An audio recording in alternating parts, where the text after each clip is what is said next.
Hi, welcome back to Joshua. I just woke up. The video place where I make videos and stuff and talk about stuff. So as you probably know, today I'm going to be answering some questions that you all had for me from the question box that I left, the Q&A. We're doing a Q&A. So yes, welcome to this place, and I'm feeling a little evil today. I guess that doesn't really mean anything. I'm just feeling evil. And I just wanted to say thank you guys for the questions, because honestly, I did not expect this many questions. 21 questions. We have 21 questions for this video. I will be giving a good response for all of them. And honestly, they were really good questions. I expected a lot of silly questions, honestly. Like, I don't know, what's your favorite, like, cat? But yeah, anyways, these questions are cool. So thank you guys, all of you. If you're new here and you like what you see and stuff, make sure to pledge your allegiance to me and sign your oath in blood. It really shows some support around here. Thank you. Yeah, but before we start answering questions, let me just change my form into something less excruciatingly painful and time-consuming. Okay, much better. All right. Ding. Okay, so one tip for artists that I have, like specifically any artist in general, whether it be like game dev, whatever it is that you're making, if you're in the creative field making stuff, anything at all, one tip that I would have, I feel like it's a corny one, and it's definitely been said before because I've seen it like on Pinterest on like a little like note, sticky note, I don't know, but it's that before making something look good or interesting, you have to make it exist first. And I agree with this like a lot. I agree with this thing, because the truth is I probably never would have been doing what I'm doing right now if I didn't just jump headfirst into something absolutely random and just try something new out, or try something out that's usually out of my comfort zone. And as I continue to make stuff, then I can worry more about whether it looks good or not. I mean, everybody has to start somewhere. Maybe I could find like, okay, here's an example. This is what my 3D models used to look like when I like first started messing around with Blender. And you know, you see what it looks like now. So yeah, just, you have to make it exist first before you can make it look good. And I'm assuming this would apply to like any other form of creating something. Like, I don't know, if you're making a cake or music, you have to do it for the first time before you like start making it look really good. I mean, you have to have experience before you can get good at it. But yeah, that's a Pinterest quote. Okay, I'm also gonna say right now, like every question that also has a congratulations or just complimenting me in general, I just want to say thank you. Like, thank you very, very much. Because seriously, you guys have helped me out a lot. Like, it's super encouraging seeing people actually support what you make, or just like even just watching what you make. It's really encouraging, and I just want to say thank you guys for all the support, because it's really helped me out, especially since I feel like creativity can be very overlooked, and not just like nowadays or anything like that. It's always been overlooked. But yeah, I just want to say thank you for supporting it, for supporting what I do. Ding.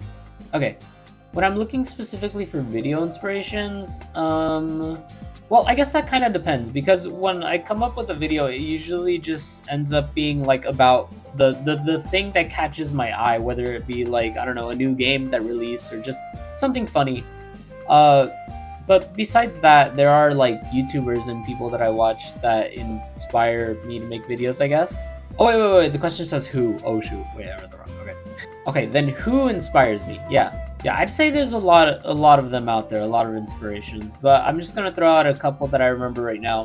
One of them would probably be like Moist Critical, Get Mads, and like Ice Cream Sandwich, and just like storytime animators. Even though I don't do like a lot of storytime animation at all on this channel, they just inspire me in certain ways. Obviously, some of them inspire me because of like, I don't know, for example, their art style or the way that they work. And other ones inspire me because of like their humor, or just, I don't know, just being chill. I don't know, their chillness inspires me. Bing. Okay, this question is just straight up a compliment. I see what you're doing. You ain't fooling anyone. Yeah, I'd just say practice. A lot of practice. Just working on animations, like a lot. Maybe a little too much time. Ding. Okay, this is another trick question. I see another tricky person in here because as you can see, this question is 2 questions. There are 2 questions in this question. You are a natural born cheater. I can see it in your eyes. So the first question in this question is, what inspired me to do art? And then the second question would be, what inspired me to do 3D art? So what inspired me to do art in general? I don't exactly know. I guess it's like a lot of things. Since I started doing art like at a pretty young age, I'd say like elementary, maybe a little younger than that. But yeah, I remember drawing a lot of Kirby when I was little, so definitely Kirby was one of the things that inspired me to do art. But I would say, overall, maybe just like the movies and the games that I play, the movies that I watch, the stuff that I consume, probably inspired me. And when it comes to 3D, I guess I would say the same thing, but just 3D stuff. Like the 3D games I played, the 3D movies I watched, that's the stuff that inspired me. Which would be like, I guess, Pixar or, I don't know, Kirby again. But yeah, that's pretty much it for that. Bing! My future plans and studying. Yeah, I am studying. I am studying in like community college right now for like the same thing that I'm doing, animation and mostly like game development. I haven't really gotten into the weeds of it yet, but I'm yeah. I do hope to make a game or something eventually in the future, hopefully near future. Yeah, overall plans. I would like to. I don't know. I would just like to do this for a living, not like specifically YouTube. Just find a job where I can make animations or just anything creative in this kind of field would be like my dream to do because I love animation. So being able to do this for a living would be absolutely awesome. Whatever way that would be, whether it would be like through YouTube or working for an actual studio or just balancing all of it over my head. I don't exactly plan on settling on one form of, making stuff like just YouTube or just one studio. No, I definitely know that I'm going to be bouncing around a lot of different types of work and a lot of different types of studios and stuff, but I definitely plan and hope to just be doing animation in the future. I want to be making art and cool stuff in the future, regardless of where it is. So yeah, YouTube is kind of like that little stepping stone for a nice beginning, I guess, or whatever. Also, I know I already said a thank you in advance, but thank you. Ding. Ooh, this is a cool question. Do I ever want to open my own animation studio? I'm not exactly sure about that because I know that if I were to do that, I feel like it would be a lot more managing just managing stuff overall, whether it be managing, I don't know, the money that goes around, the way that things work around the studio. I feel like it could be a cool thing to do for me, but I think I'd rather just work under somebody when it comes to animation. I feel like I have more solid ground for myself if I just work under somebody else's command when it comes to animation. But I would like to continue, obviously, doing projects just for myself. And most of that would be here on YouTube because that's where I would have the most freedom and still be able to upload it and post it and stuff. But my own animation studio, probably not. I don't think so. No. Ding. I'd say my favorite Pop-Tart is probably either the strawberry ones or the s'mores ones. I really like the s'mores ones. But yeah, very serious question. Ding. Ooh, nice question you have here. I hope you don't mind if I answer it. No, yeah, I feel like I'm not going to be very good at explaining this, but I guess one way that I put shapes into my drawings is by just putting shapes into my drawings. Usually what I like to draw is characters. What I like designing is characters. And when I design characters, I like making sure that a shape really stands out. Not just like one specific shape, but like the shapes on the character's body. I like making them stand out and making it obvious that it's a shape. I like exaggerating the shapes. That's what I meant. I'm sorry. But yeah, I think I'd say the thing that kind of defines my style when it comes to shapes is probably just sort of also ignoring the shape. Oh, I need water. Hold on. Ah, good water. But yeah, what I mean is I like just playing around with the shapes. I like stretching them out, exaggerating them, and just messing around with them, kind of like if they're just like made out of rubber or like uh, Play-Doh. But yeah, most of the stuff that I make are made out of like blobs and just stretchy blobs. Plus, it makes it really easy to turn them into something 3D afterwards. If they're all like made out of blobs, oh my god, ding! I will find you, and I will find you where you live. I'm gonna find you. Ding. Okay, so dynamic poses without looking stiff. I feel like it was the same thing I kind of explained earlier, where I kind of just like throwing a character around. It doesn't really matter if the character sticks to a certain like anatomy like all the time. I guess I just like exaggerating it or going crazy with it, going nuts with it. Um, because my art used to be a lot more stiff. Mostly because the reason it was so stiff is because I tried focusing a little more on like realistic anatomy. Because I would be more into like anime and stuff, so I wanted things to look a little more realistic than the way that I draw them now. But that wasn't exactly working out for me. I just really like stretching characters out and making them like silly. So so yeah, I kind of ignore, not exactly ignore anatomy, because anatomy does still kind of lie within there in some places, but I just like exaggerating it or going wild with it. Whatever looks good or feels right is just like the right answer to me. It doesn't have to like make sense, I guess. Which isn't like a unique way of thinking or anything. It's expressionism. But I like expressionism. It's cool. Ding. Thank you. Ding. Wait. Everybody stop. This is a really important question right here. Okay. You're not gonna believe me when I say this, but it's pistachio. Yeah, I know. It is though. I really like pistachio. It's crunchy and good. Ding. Okay, I know that this is a similar question to a couple that I already answered, but there are more inspirations to talk about. There always are, because there's several. There's a lot. But yeah, if I'm going to say in general, I feel like one of the things that really inspires me is probably like Cartoon Network shows that I grew up with, like Amazing World of Gumball or Steven Universe. And then also the games that I grew up with, which was mostly Nintendo games, but silly, goofy games, like Crash Bandicoot. Also, yeah, I grew up with a PlayStation 3, so a couple of PlayStation 3 games, especially Little Big Planet. I love Little Big Planet. Manga or anime, not really so much anymore, but I used to be really into JoJo and stuff. Music, mostly like video game OSTs, but also like some other silly things. I don't know, just like random music. Random music you've probably heard on TikTok before, or like some other platform. Ding! Okay, this video is getting a little lengthy. My voice is wearing out. Good thing I've got my old friend here to keep me hydrated. Oh shoot, he's empty. How many sketchbooks have I filled? Probably a lot. I don't exactly have them all in one place, especially since I've moved around a lot growing up. So a lot of the sketchbooks that I did have are lost within time.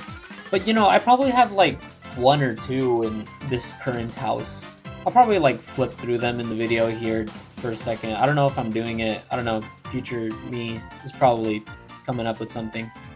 But yeah, I love sketchbooks. I love using sketchbooks. They're super handy when you need to go and sketch something. Yeah. Ding. Yes, I am a bicycle. Ding. Ooh, I see this question. Very interesting. Both. I love both. Even my character, he's a mix of 2D and 3D because I just can't decide on both. I love both forms of animation, though I do kind of favor 3D a little bit more just because I find, having to animate frame by frame extreme.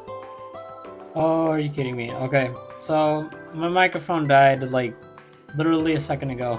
Okay, not like a second ago, like I mean like a second ago, like from the video that you're watching right now. But I had to charge my microphone for a couple of hours and then come back. Anyways, what I was saying is that I favor 3D animation a tiny bit more, just because 2D animation can be extremely tedious when you're doing frame by frame. But I can still deal with it when it's just like facial expressions or whatnot. but having to animate like a whole character and backgrounds and everything uh in 2D is kind of a bit too much for me. So I definitely like admire and look up to people who can do that because I just can't. I can't. Yeah, I think they're both amazing, and I absolutely love it when people fuse both styles, 3D and 2D, and even more styles. I love like multimedia content and just the mix of different uses, different art styles, all being mixed together. It's just so fun. Ding. Hey, didn't you already ask a question? I swear I've seen you before. Now I'll let it slide for now. But anyways, yeah, I feel like I've got this question a couple times already. My inspirations. But one that is very obvious if you do know who this is. There's a YouTuber named or called Noodle that makes well actually kind of similar content to this. I'm not gonna lie. I kind of feel like a clone sometimes when I bring him up, but I don't know. He just the stuff he makes inspires me a lot because it's really creative and it's really cool stuff. And you haven't checked it out, you should check it out. It's cool. I like it. Another one would definitely be Ice Cream Sandwich. My character, he very much resembles Ice Cream Sandwich. I made this character when I was in high school, probably like my last 2 years. So what is that?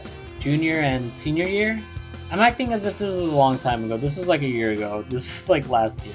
But yeah, I designed this character and I made it very heavily based off of his stuff, I guess. Even if I didn't want to, because I didn't want to be like an ice cream sandwich clone. But I really liked his stuff. I really still do love his stuff. So even if I can't help it, the there's definitely a lot of influence there. Ding. Chicken Alfredo is pretty good. It hits sometimes. It hits like some random days that you just like feel like Italian food. That's the go-to Italian food, like at Olive Garden. But what's happening? Oh my god! Oh, guys, I think it's random challenge time. Okay, so for today's challenge, I'm gonna have to ask you to go to specifically this guy's channel and type "Hello, I am your neighbor." Specifically, "Hello, I am your neighbor" in the comments. Whatever video you find, just spam them there. I don't know. Hopefully this works. Probably not. I probably don't have a big enough audience for this. Ding. Ding. Do I have any games that I want to try out? I guess one that I would say is Donkey Kong Bonanza, but I probably won't be able to try that out for a good while since I don't have a Switch 2.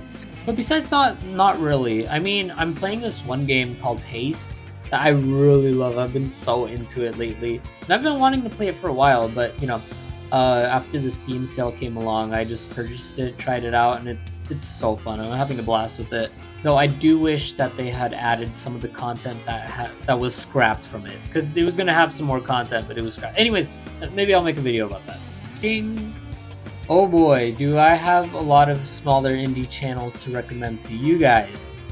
Yeah, maybe I'll like throw down like a list right here, just to show you guys like some of the people that you guys should totally check out. I'll mostly just put down people here on YouTube to make it simpler. But yeah, these are only probably some of the many that I would suggest to you because they are amazing artists and they deserve so much more attention than they already have. Yeah, so go check them out. Also, I will totally check out Parako Draws. Yeah, I'll check that person out. Thank you very much. Go support indie communities. It's very cool to do that. That is a cool thing. Can I knit and stitch? I cannot knit. Well, though I have attempted knitting at one point. I tried it out. I did like make like a little circle thing. It was something super simple. I don't have a picture or anything, but one of my aunts showed me how to do it, and that was pretty cool, but I already completely forgot everything. But yeah, I do know how to stitch, and I love doing it. I love making these little, like little felt crafts. You're seeing one right now currently, this little guy that I'm using to talk with. He's a little felt craft that I made, and I love making these little guys. I have a couple of them. I should probably make more, because there's a couple of things that I wanted to make that I haven't made yet. But, I'll get there eventually. Yeah, I love arts and crafts. They're fun. Ding! This is probably due to me being unemployed. Also, I'm on summer break, so I don't really have any schoolwork to do right now. But yeah, I don't know. Being active on social media, I guess, isn't really a tough thing to do. All you got to do is, open up your phone, and once I make a post, I'm able to post that on every platform. So, and that usually takes like a couple of minutes. Not really anything too tedious. But yeah, I can see what you mean. I am very active on social media. Probably spending a little too much time on it. Ding. The true ending, you only get it when you complete all the challenges. And I'm not just talking about like little challenges I give you. No, no, no. You got to do every challenge there is. But Josh, what do you mean? What do you mean challenges? What is this challenges? Is there actually a true ending? Is this actually like a thing, or is this just like a random comment that some random dude just like decided to put on here? No, no, no, no. There is a true ending. The true ending is a real thing. I just want to let you guys know the true ending is a real thing. I've talked about it before, not here on YouTube, just you know, in general. But wait. You still haven't answered the challenges part. What are these challenges? Yes. But yeah, that's pretty much every question answered. Thank you guys so much for these questions, and thank you so much for hanging around to the end of this video. Uh, and it is definitely a lot longer than the rest of my videos. 20 minutes. Holy guacamole. Alright, but yeah, I'm done with this video now. Is that a bird? Yeah, thank you so much for hanging out, and once again, thank you for all the support. If you want to check out my other, oh my god, there's a bird, freaking birding over there. Okay, but if you want to check out my other stuff, I do stuff on Instagram. I usually forget to post stuff on other social media platforms, so maybe I'm not that active. But uh, yeah, Instagram is my most active one. I'm just gonna admit that. But yeah, that's all I got. Okay, bye.